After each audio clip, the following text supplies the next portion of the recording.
নমস্কার বন্ধুরা, এইরকমটা অনেক সময় আমাদের মধ্যে দেখা যায় যে আমরা এমন পরিস্থিতির সম্মুখীন হই যখন মনে হয় সমস্ত কিছুই ধীরে ধীরে শেষ হয়ে যাচ্ছে। কি করব বুঝে উঠতে পারছি না, মানসিকভাবে সম্পূর্ণরূপে ভেঙে পড়ছি। কি করা উচিত আর কি করা উচিত নয় তা একেবারেই বুঝতে পারছি না। আর এইরকম সময় নানা দিক থেকে নানা চাপও আসতে শুরু করে। কেউ কেউ আমাদের সেই দুর্বলতার কথা বারবার মনে করিয়ে দেয় এবং আমাদের মনকে আরও খারাপ করে দেয়। আবার কেউ কেউ এই বিষয়টিকে নিয়ে হাসি ঠাট্টা করে ব্যঙ্গ বিদ্রূপ করে। আর অধিকাংশ সময় আমরা এই বিষয়ে সঠিক সিদ্ধান্ত নিতে পারি না। তখন মনে হয় কেউ যদি এইরকম সময়ে আমার পাশে থাকতো, যে আমায় সঠিক রাস্তা দেখাতো, কি করা উচিত তা বলে দিত, এক কথায় খারাপ সময়ে পাশে দাঁড়িয়ে একটু মনোবল জোগাতো, তাহলে হয়তো এই পরিস্থিতি থেকে আমি বেরিয়ে আসতে পারতাম।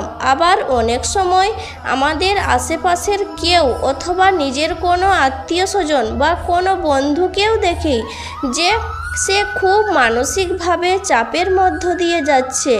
আবার অনেক সময় এটাও দেখা যায় যে বারবার চেষ্টা করেও সফল হওয়া সম্ভব হচ্ছে না। আবার অনেকের মধ্যে কোনো ধরনের দুর্বলতা রয়েছে, আমি জীবনে হয়তো কিছুই করতে পারবো না। এইরকম সময়ে কি করলে পরিস্থিতি থেকে বেরোনো যায়, সেই পরিপ্রেক্ষিতে আজ আমি একটি সত্য ঘটনা এই ভিডিওর মাধ্যমে বলবো, যেটা হয়তো আমরা অনেকে ছোটবেলায় শুনেছি কিংবা পড়েছি, অথবা অনেকে হয়তো এই বিষয়টি শুনেননি। এই ঘটনাটির মধ্যে এক অসাধারণ সত্যি লুকিয়ে আছে, যা একজন ব্যক্তির মনে এক শক্তি সঞ্চার করে তার মনোবল বৃদ্ধি করতে পারে, একজন দুর্বল ব্যক্তিকেও সবল বানাতে পারে। আর এই ঘটনাটি হলো, একবার এক বাচ্চা এক স্কুলে ভর্তি হয়। ভর্তি হওয়ার কিছু মাসের মধ্যেই একজন শিক্ষক তার বাড়িতে মাকে চিঠি পাঠায়। ছেলেটি জিজ্ঞাসা করে যে চিঠিতে কি লেখা আছে। মা বলে, চিঠিতে লেখা আছে যে আপনার ছেলে একজন খুবই মেধাবী ছাত্র, ওর মতো মেধাবী ছাত্র খুবই কম দেখা যায়। আমাদের স্কুলে ওর মতো মেধাবী ছাত্রকে পড়ানোর মতো শিক্ষকের খুবই অভাব। তাই আপনি এক কাজ করুন, ওকে অন্য কোথাও শিক্ষা প্রশিক্ষণের ব্যবস্থা করুন।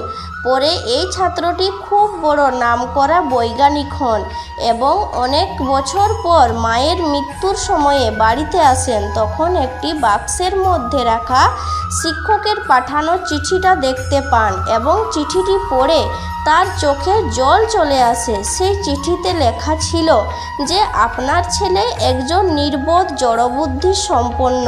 আমরা ওকে বোঝানোর অনেক চেষ্টা করেছি, কিন্তু ওকে বোঝানো আমাদের ক্ষেত্রে একেবারেই সম্ভব নয়। তাই আমরা ওকে আর স্কুলে রাখতে পারছি না, স্কুল থেকে বের করে দিচ্ছি। সব থেকে ভালো হবে আপনি ওকে বাড়িতেই পড়ান। এই চিঠিটি পড়ার পর তিনি তার চোখের জল মুছে চিঠিটির নিচে লেখেন যে থমাস এডিসন একজন বোকা নির্বোধ ছিল, যার মাথায় কিছুই ঢুকতো না। এটা তার মায়ের বিশ্বাস এবং সাপোর্ট যা তাকে এত বড় একজন বৈজ্ঞানিক করেছেন। আর আপনি নিশ্চয়ই এই থমাস এডিসনকে চেনেন, যিনি 1000টির ওপরেও আবিষ্কার করেছেন, যার মধ্যে অন্যতম হলো গ্রামাফোন, ভিডিও ক্যামেরা এবং বৈদ্যুতিক বাতি, যার দ্বারা আমরা রাতেও দিনের আলোর মতো সুবিধা পাচ্ছি। তাই বন্ধুরা, বিশ্বাস এবং সাপোর্ট এমন একটা জিনিস যার মাধ্যমে একজন সামান্য মানুষকেও সফলতার চূড়ান্তে পৌঁছে দিতে পারে। স্বামী বিবেকানন্দ বলেছিলেন যে তুমি এ জগতে সমস্ত কিছুই করতে পারো, নিজেকে কখনো দুর্বল ভেবো না, সমস্ত শক্তি তোমার ভেতরের মধ্যেই রয়েছে। তিনি আরও বলেন, বাধা যত পাবেন ততই ভালো, কারণ বাধা না পেলে নদীর কি কখনোই বেগ হয়? যে জিনিস যত নতুন হবে, যত উত্তম হবে, সে জিনিস প্রথমে বাধা পাবেই। বাধাই হলো সফলতার পূর্ব লক্ষণ। আর ভগবান শ্রীকৃষ্ণ বলেন, যে জিনিস প্রথমে অমৃত লাগে সেই জিনিস পরবর্তী সময়ে বিষ হিসেবে প্রতিপন্ন হয়। আর যা প্রথমে বিষ বলে মনে হয় সে পরবর্তী সময়ে অমৃত হয়ে যায়।